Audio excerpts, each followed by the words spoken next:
The most intriguing types of UFO experiences, called Close Encounters of the Third Kind by Dr. Hynek, are those involving contact with humanoid occupants.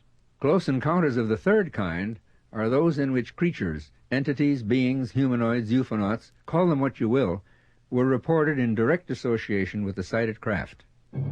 Just after sunset on the evening of November 5, 1975, a 7-man crew was piling into a 4-wheel drive vehicle after finishing a day of woodcutting near the tiny northern Arizona community of Snowflake. One of the 7 men was Travis Walton, whose curiosity that night plunged him into a living nightmare he would never forget. Just before leaving the work area, the men in the Jeep watched a glowing object emerge from behind the trees. Travis opened a door to get a better view and continued watching, stunned with his companions.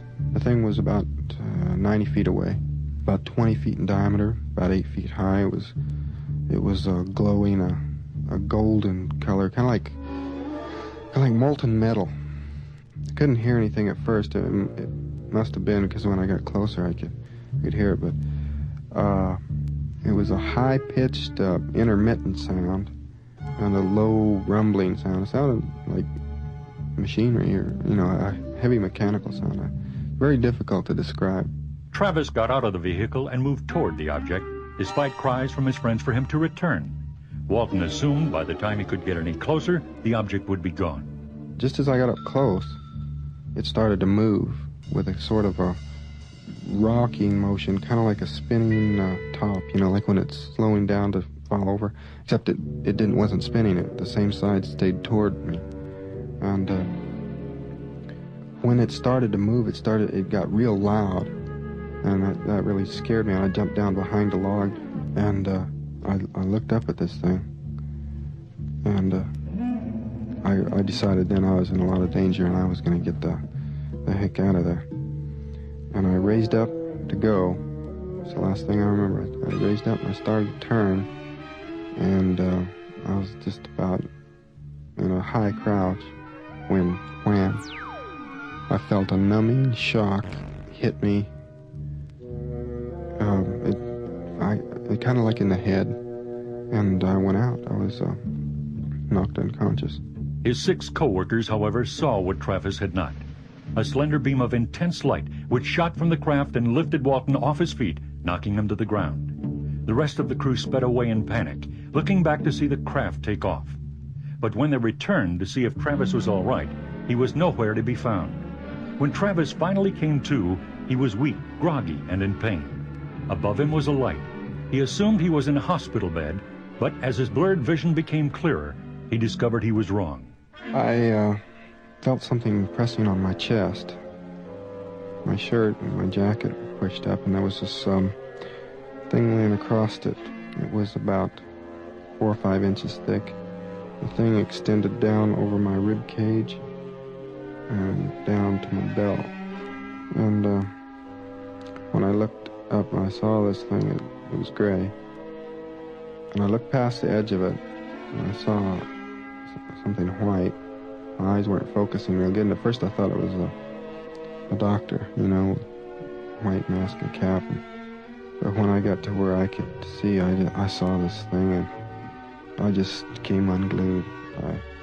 I looked around me, and there was 3 of them. I just panicked. I became hysterical.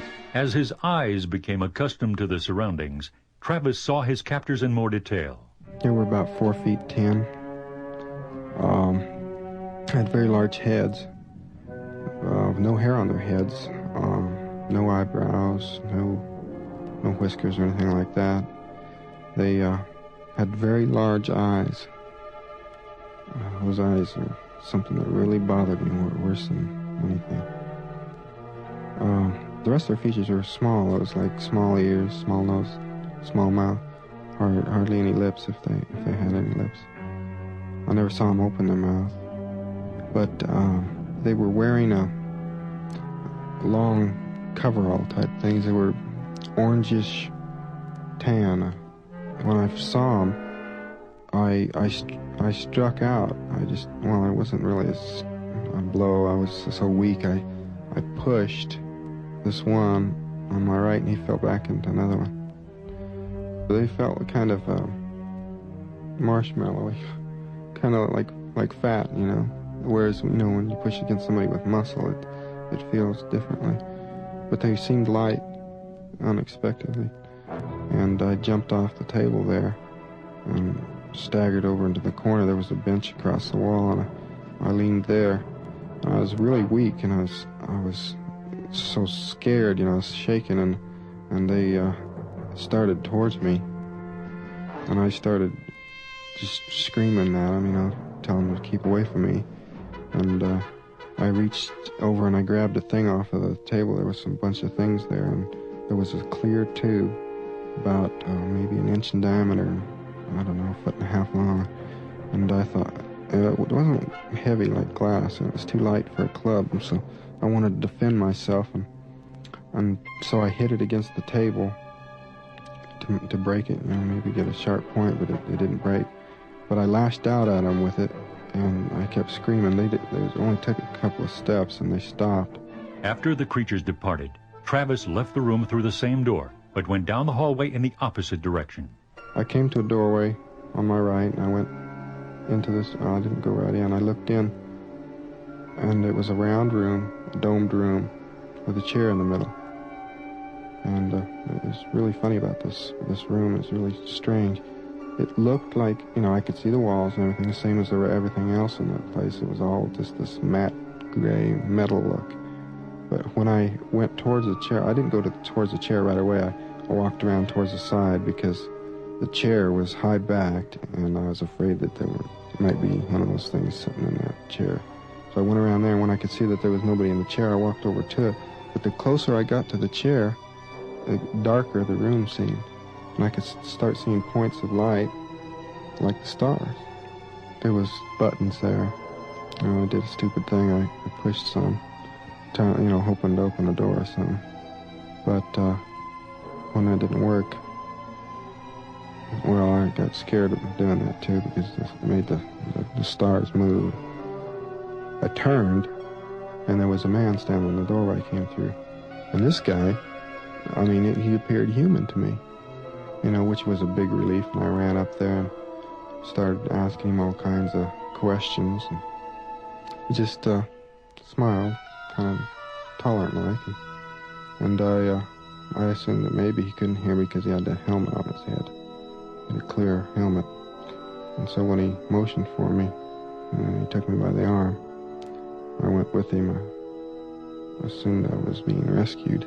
Travis was led out of the craft and into a large hangar, where more human-like figures were present. He remembers their appearance this way. They'd pass, you know, on the street, but they had a strange thing to their eyes. They were a light color, a golden hazel, you know, and they had a resemblance to each other, like a family, but not identical. There was one of them that was a woman, I could tell. Had longer hair and female shape.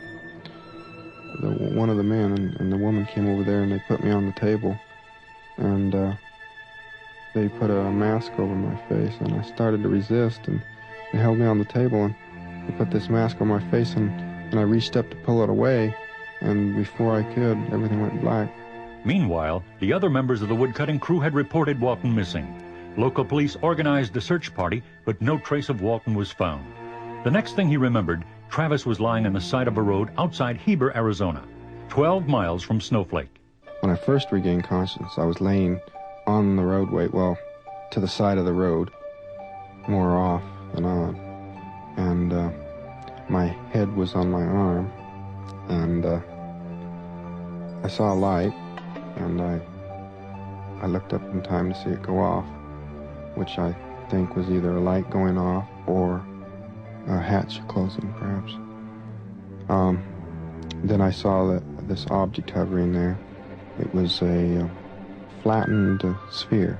I mean, it was shaped like a disc, but it was very shiny, chrome-like. I could see that reflecting everything around there, but not giving off any light. It was dark. And it was just there for a second, hovering about 4 feet off the ground, and then it just shot straight up. It was incredible how quick, without making a sound. Travis staggered to a phone booth to call his family, who at first did not believe it was really him. But once convinced, they came to take him home. On the way, Travis received yet another shock.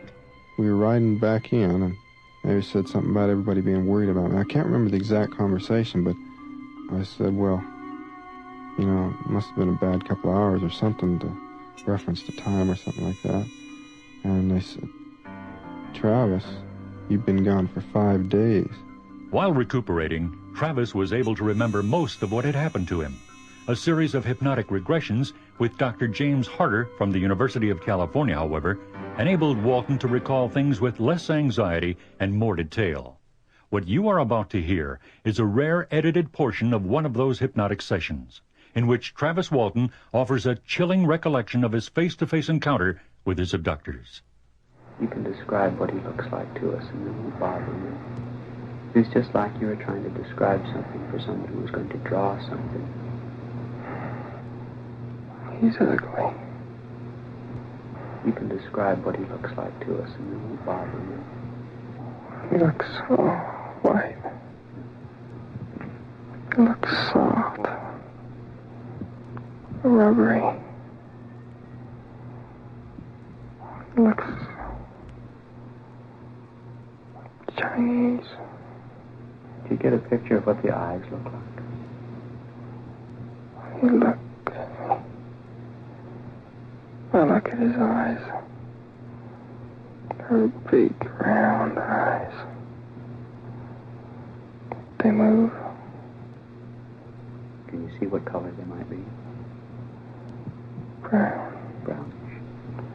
Take a good look at the pupil. Can you tell me what the pupil looks like?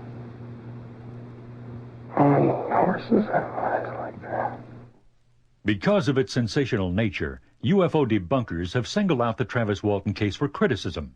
They have accused him of everything from describing an LSD trip to telling an outright lie. In an attempt to resolve the controversy, investigative research associates sought the expertise of former military intelligence officer Charles R. McQuiston. During World War II, McQuiston and a fellow officer developed a prototype of a revolutionary new truth test called Psychological Stress Evaluation, or PSE. The PSE instrument measures tiny nerve impulses from the brain, which are transmitted to a person's vocal cords. Using a tape recorder at slow speed, a moving needle translates the voice impulses onto a narrow strip of paper, similar to a lie detector or a hospital electrocardiogram. Police departments in several states are using PSE instead of traditional lie detectors, which many times register artificial stress due to anxiety produced by the test itself. Charles McQuiston discusses the result of his PSE evaluation of Travis Walton. I have run the subject Walton on some 30 charts to ascertain certain basic things. Number one, I think the prime consideration is any possibility of a hoax on the part of Walton in the story that he is telling. I have noticed several indications of what may well be embellishment of facts on the part of the subject, but in no way do they interfere with my impression that he really believes what he is saying. I think that it's a simple case of the story having been retold many times, and it has been polished as it has been told. In other words, I think he's trying to be as accurate as he can, but he is putting in words that would not necessarily have been there the first time that he told the story. He is under varying degrees of stress, ranging from extreme stress almost to the panic point in describing certain traumatic elements of this experience, and I don't think this would be possible if it was any kind of a hoax being perpetrated on his part. Whether, in fact, it happened at all, or to the degree that he says it did, is really irrelevant in terms of this instrumentation, because I can only tell you whether or not he really believes what he's saying, and I believe that he does, that he is sincere. Dr. Hynek summarizes the Walton controversy. I've always divided the Travis Walton case, in my own mind, into two parts. The first, which involved 6 witnesses who were given lie detector tests, 5 of whom completed it successfully, and the 6th was inconclusive but not negative. That part of the story fits a very definite pattern, the sighting of a brilliantly illuminated object which was hovering not too far from the ground, all of that fits. The second part, the actual abduction of Travis Walton, of course, we have only his word for this, but the story does hang together, and it is unusual in that the time lapse was so long, 5 days, whereas in most of the abduction cases, the time lapse and the time aboard, so to speak, is a matter of minutes or hours. Further, the rigorous analysis given the psychological stress evaluation test by Mr. McQuiston seems to indicate that Walton is indeed telling the truth. Father William Gill is an ordained priest of the Church of England. On June 25, 1959, Father Gill and dozens of his native parishioners at the Papua Mission in New Guinea witnessed an aerial phenomenon that to this day defies logical explanation. The strange object they saw hung in the air hundreds of feet above the ground for almost 4 hours, according to Father Gill. You could describe it, I suppose, as a circular ship with a kind of deck and bridge on the top. A big circular ship which wouldn't be very far removed from one's idea of a hovercraft, but no noise. It was a dull yellow, a bright orange-y colour. It wasn't as though the thing was itself lit up all around. It was more as though some other light was lighting it up. It didn't look as though it was like an electric light bulb, the light coming from within. And then all around the whole object was a sparkling effect.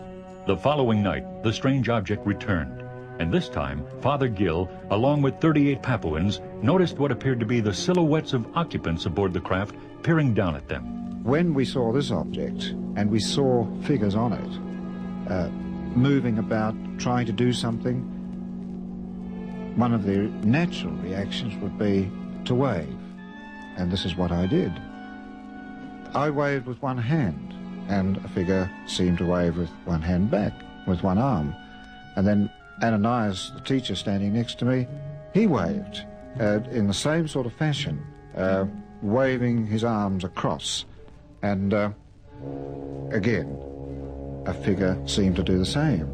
It seemed as though this figure was bending over a deck or a rail of a ship and simply responding to our waves.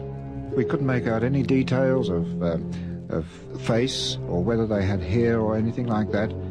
It was more as though they were in a diving suit. I sent Eric, one of the schoolboys, down to the house for a flashlight to see if we could get an acknowledgement with a flashlight. We flashed the torch on and off, and it just seemed as though, to us, that the whole of the ship moved sideways, as a pendulum. Not very much, but just a little to the right and then a little to the left, as though it was acknowledging the flashes of the torch. And that ceased after about half a minute.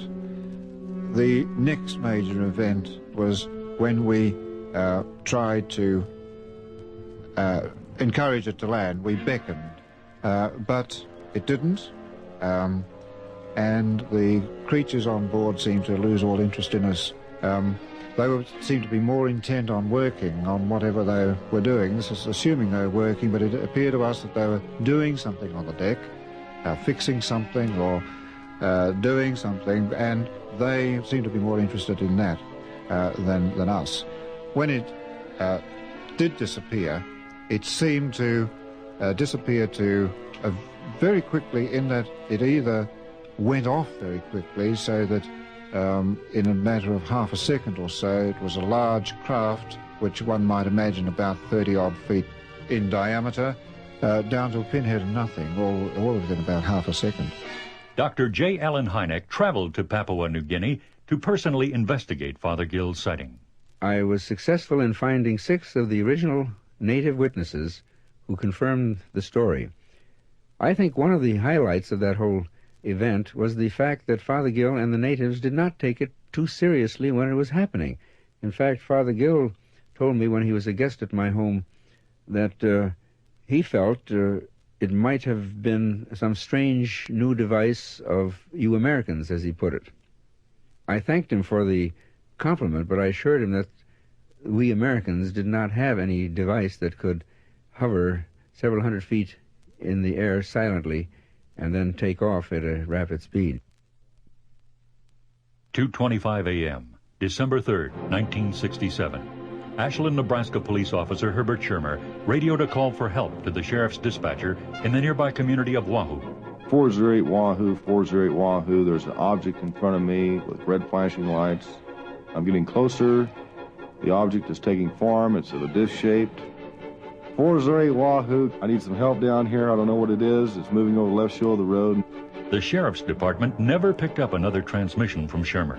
And because the nearest patrol unit was at the opposite end of the county, Schirmer was left alone at the intersection of Highways 6 and 63 to face the unknown.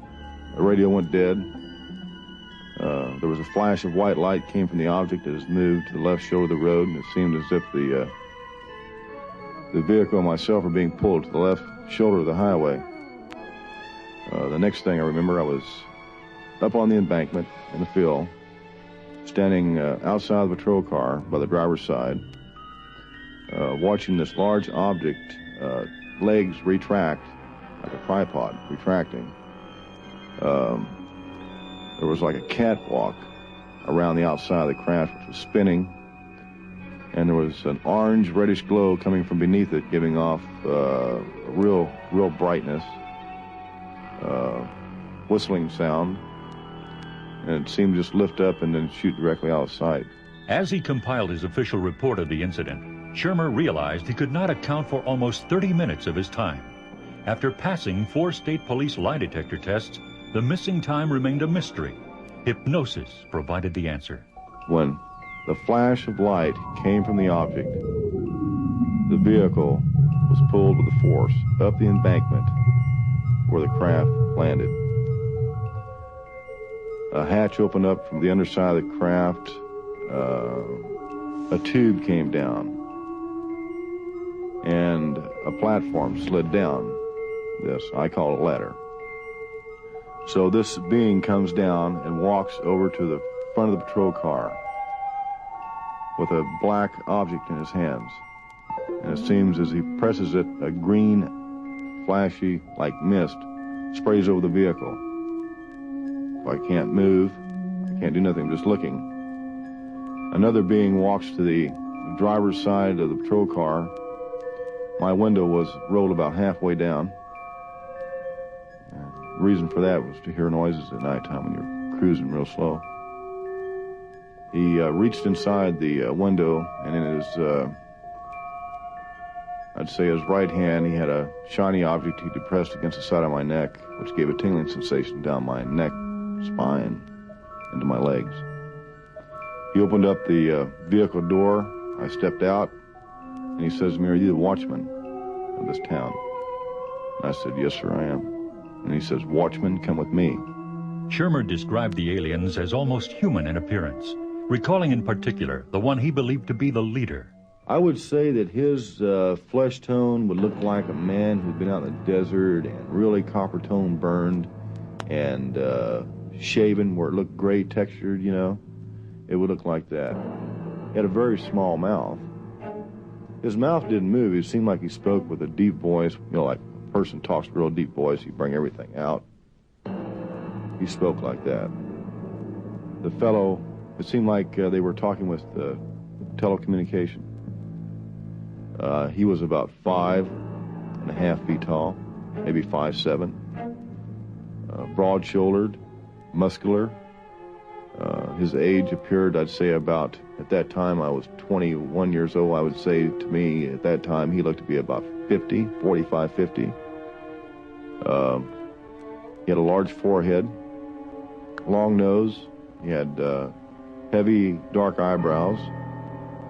His eyes were the same as our eyes would be, except for the pupil of his eyes were slit like a cat's.